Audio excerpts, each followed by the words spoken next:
Hello everyone, today I'm going to be talking about home defense with shotgun.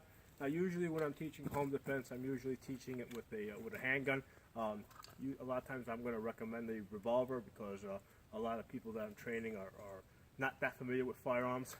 It might be their first time training with a gun.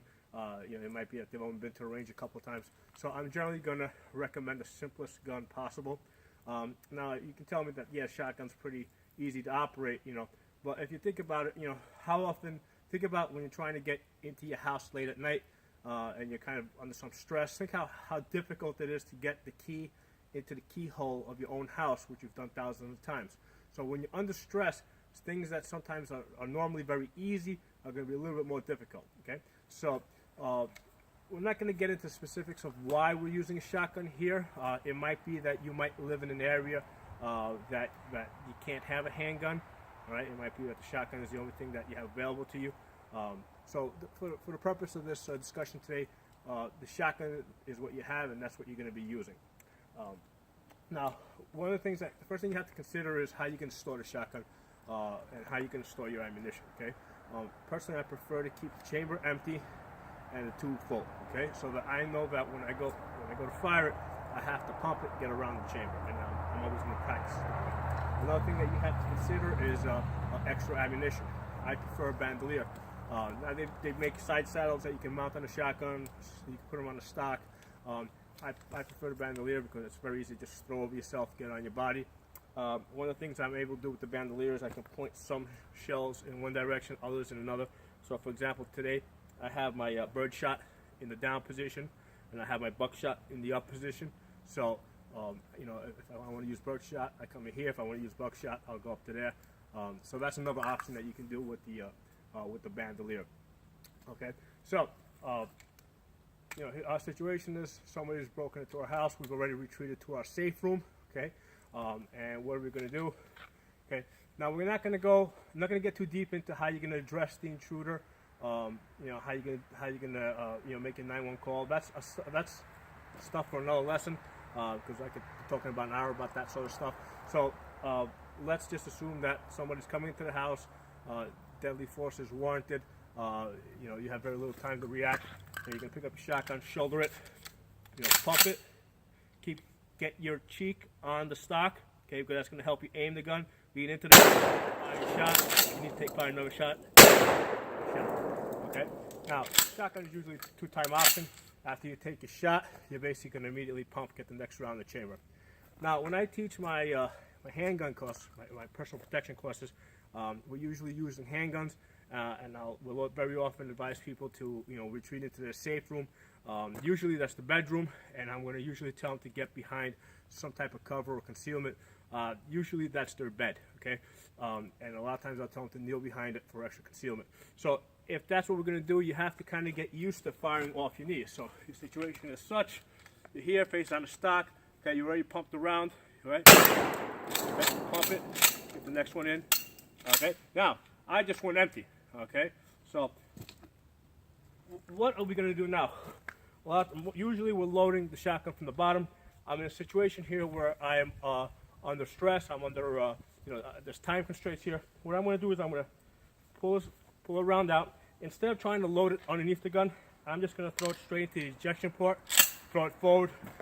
If I need to take another one, then I can come over here, pull out another one, throw it in, shoulder it, load it. Okay, so that's a really fast way to load the shotgun. Okay, so right now I know that the gun is empty. Now, if the gun is empty and somebody's closing in on you, and you have to defend yourself, what are your options there? Okay, well, first of all, you might have time to get one round in the chamber. Okay, load it. Okay, it might be that they've closed within a couple of feet, so now the option is to shorten the shotgun, right? Because maybe they're within a foot or two of you. You can fire from here. Okay, so this is one option. Another option, you can also bring the gun up high over here, fire from here. Again, you have to practice all these things. Most people are usually going to fire from here. Okay, so from here, somebody's closing in on me, fire the gun from there. Okay, now, for whatever reason, all that didn't work. Whatever, it might be that we had a dummy round. We're in this situation where we're here. Somebody's closing in on us.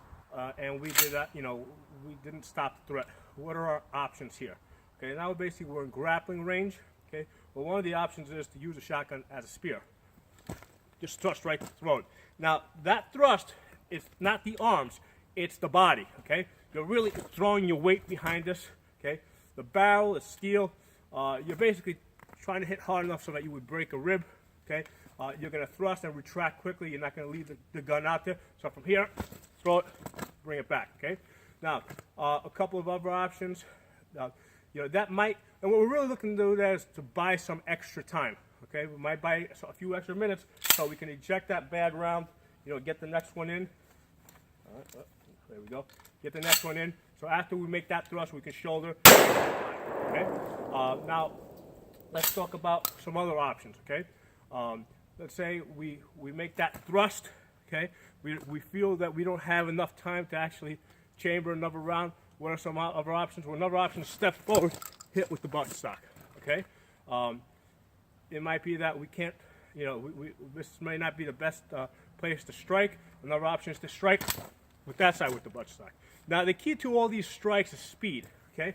It can't be slow. It's got to be fast and furious. It's got to be, you got to get the tip accelerating. And you're looking to hit with the steel part over here. Either this or this. That's going to be quite effective, okay? And what we're not looking to get into a grappling match. We're not looking to, beat somebody to death with this thing.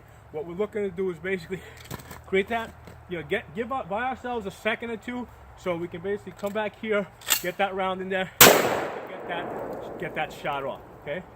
Now, another option, if for example, we make our thrust, for some reason we miss, we don't have the right range, what are the options now? Okay, well, another option that we have that's going to give us a little bit more range is strike like that, okay?